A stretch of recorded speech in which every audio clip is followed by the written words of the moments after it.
Seguimos con más. Quiero dar la bienvenida a Alberto Arce, que es gerente de la ICAM, que está con nosotros para hablar de un tema importantísimo como es el contrabando. Alberto, bienvenido. ¿Cómo estás, Gabriel? Un gusto saludarte y a toda la teleaudiencia. Bueno, estamos viviendo una época realmente compleja. Se sabe, y de verdad que se sabe, todo el mundo habla, todo el mundo dice, lo decíamos en tono de broma, hasta todo el mundo cayó, casi o resbaló en esta feria del contrabando que se va moviendo en diferentes zonas de Cochabamba. Es increíble, pero es cierto. Precios muy bajos de productos que son ingresados al país de forma ilegal como contrabando, y las autoridades por lo menos por ahora no hacen nada.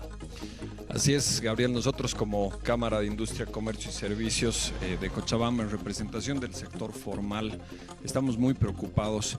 El contrabando siempre ha existido en Bolivia, pero tenemos que tomar conciencia que el contrabando es un delito desde la propia Constitución Política del Estado, en algunos casos sancionado incluso con hasta 12 años de pena privativa de libertad. Pero así como otros delitos siempre han existido y se vienen cometiendo, lo que llama la atención es que hoy el contrabando se ha normalizado, se hace de manera abierta, lamentablemente a la vista y paciencia, y diríamos hasta complicidad de la mayoría de nuestras autoridades y de la población en general. Nosotros hemos participado en varias reuniones con distintas autoridades que están llamadas por ley a hacer el control del contrabando. Hemos proporcionado la información que justamente nuestras empresas afectadas nos han pasado a nosotros, pero vemos que esto, en lugar de contenerse, más bien se está multiplicando, ¿no? Si se hace un operativo en una determinada zona donde estaba instalado uno de estos mercados ilegales, ocurre que ahora se vuelven mercados móviles y que se distribuyen por los 4 puntos cardinales de la ciudad. Es lo curioso, ¿no? Porque están tan bien organizados dentro, que uno piensa al ver que es una feria muy simple, muy elemental, que pusieron sus puestitos y se comenzaron a vender sus productos, pero en realidad están tan bien organizados que se organizan a través de un grupo, anuncian dónde van a estar y en cuestión de media mañana, una mañana entera, terminan por agotar prácticamente todos sus productos a precios que perjudican drásticamente a la producción nacional. Así es, las redes sociales lamentablemente coadyuvan a que esto sea así de fácil, ¿no? El contrabando, repito, se ha normalizado. Ese señor que ustedes ven en pantalla, que es de nacionalidad peruana, el que tiene esa especie de barbijo un poco extraño. Un chompa medio roja, ¿no? Sí, no, está con una camisa blanca. Esas son las personas que controlan, ¿no? Tenemos que entender que si bien uno puede sentir, digamos, algo de lástima por la caserita que ha invertido sus pocos recursos en comprar esto para subsistir, el verdadero problema está en esas personas, ¿no? Son mafias, mueven 3.500 millones de dólares al año y lo que están haciendo es destruir al aparato formal del país. Claro, porque estamos viendo solamente la flor, digamos, ¿no? Porque todo el tronco y todo lo fuerte, todo el grueso del contrabando lo manejan un grupo reducido de personas en el país. Esto está plenamente identificado, no se habla de nombres, pero sí se sabe quiénes son y aún así las autoridades no hacen nada. Así es, hay mafias organizadas en el país, así como existen mafias que se dedican al narcotráfico, hay mafias que se dedican al tema del contrabando. Bolivia es un país con extensas fronteras, muy difícil controlarlas. Otro factor, como tú decías, yo diría la raíz más que el tronco, se llama tipo de cambio. Claro. Mientras otros países vecinos sinceran sus economías y devalúan sus monedas a lo que es real, lamentablemente en Bolivia tenemos un tipo de cambio fijo, entre comillas, que hace que importar sea ilegal o incluso legalmente sea absolutamente económico. Y repito, esto va a destruir, si es que seguimos en este círculo vicioso, el poco empleo formal que aún sostiene empresas como a las que representamos nosotros. Porque cuando hablamos del contrabando hablamos que afecta directamente, bueno, inicialmente es bien fácil pagar para el consumidor, digamos, ¿no? Porque es más barato. Pero el consumidor no se da cuenta que al pagarle a estas personas está afectando a las empresas que legalmente hacen la importación, y además en un país tremendamente burocrático que es realmente difícil hacer todo como marca la ley, o las empresas productoras en nuestro país, que es aún peor. Así es, Bolivia hoy tiene un 84% de informalidad, es la economía más informal del continente. ¿Y qué va a ocurrir si, como tú dices, esto sigue pasando? Cada boliviano que se ahorra una persona al comprar un producto de contrabando es dinero que sale del país. Es dinero que no se queda acá para pagar el salario de un trabajador, posiblemente un ex compañero de colegio, un ex compañero de universidad, incluso un familiar. Y esto es un círculo vicioso. Mientras más siga ocurriendo esto, más desempleo, la tasa de desempleo viene creciendo sostenidamente.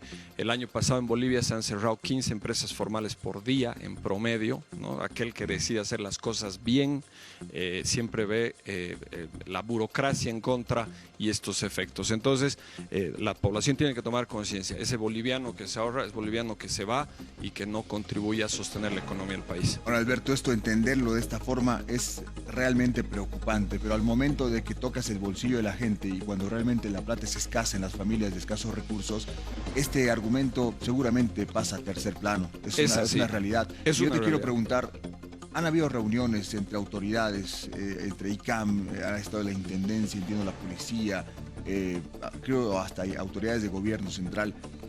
¿No se llegó a nada? ¿No dijeron algo? ¿No se comprometieron a trabajar sobre esto?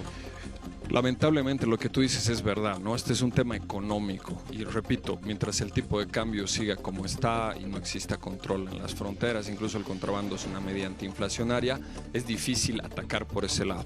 Entonces la estrategia que nosotros hemos planteado es generar sensación de riesgo justamente en estas grandes mafias que se dedican a esta actividad.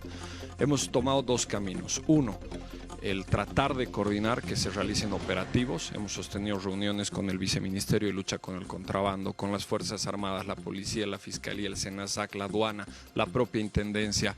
Lamentablemente hasta el día de hoy no hemos visto ninguna acción en concreto.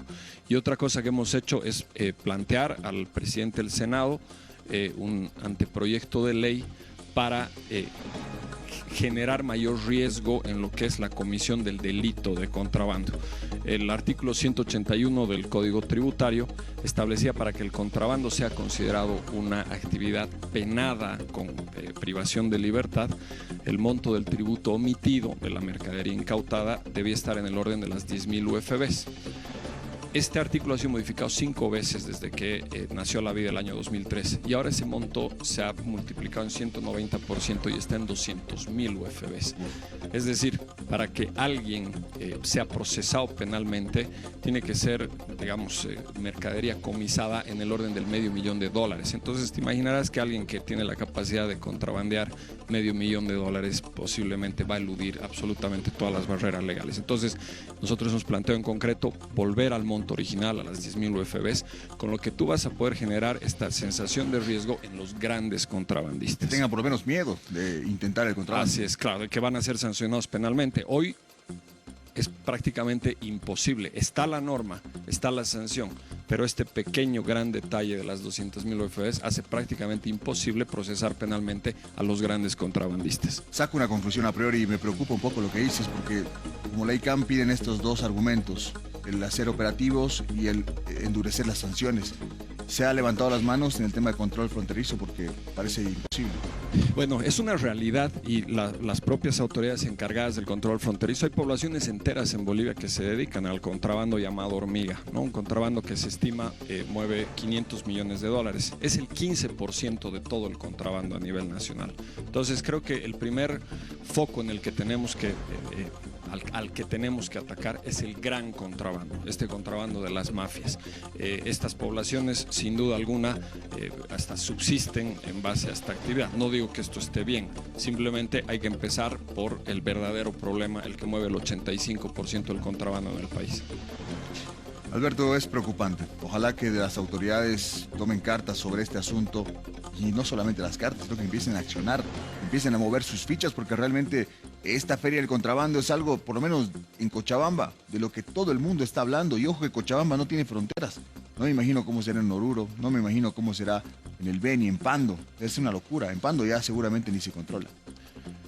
Claro, todos los países, todos los departamentos fronterizos, se mencionaba el caso de Tarija, por ejemplo, ¿no? El tipo de cambio en la Argentina, claro, hace que hoy en día la industria vitivinícola, por ejemplo, esté sumamente afectada. es mucho más económico comprarte un vino argentino que un vino producido en el país. El caso de la cerveza, el caso de los lácteos, ¿no? En Cochabamba nosotros tenemos una industria láctea muy importante. Aquí está una de las plantas de la PIL, tenemos productores agropecuarios, todos ellos, absolutamente todos, se ven afectados. Y por eso creo que cada vez que nosotros venimos a una de estas entrevistas parece que hiciéramos más bien publicidad, pero lo que queremos es que la gente tome conciencia. También tiene que partir de nosotros, ¿no? Evidentemente tú dices, el bolsillo es importante, es lo principal, Seguro. pero hay que tomar conciencia de que esto poco a poco va a destruir nuestra industria, lo que ocurrió en Venezuela, y veamos cómo hoy los hermanos venezolanos están mendigando en las calles de Bolivia y de todo el continente. Alberto, te agradezco. Nosotros como medio nos comprometemos a buscar más versiones, a buscar la voz oficial, tanto del gobierno, del viceministerio, de Senasag y de otras instituciones que están inmersas en esto. Tristemente no lo hemos logrado hacer, estamos insistiendo, pero por ahora no hay una versión oficial. Y te voy a nuevamente volver a convocar, por favor, Alberto, de aquí unas semanas para ver si es que esto ha cambiado. Estamos en la segunda semana del mes de abril, si esto ha cambiado o sigue igual. ¿Te parece? Claro que sí, muchas gracias. Este seguimiento es muy importante. Gracias, Alberto, por haber estado con nosotros. Continuamos.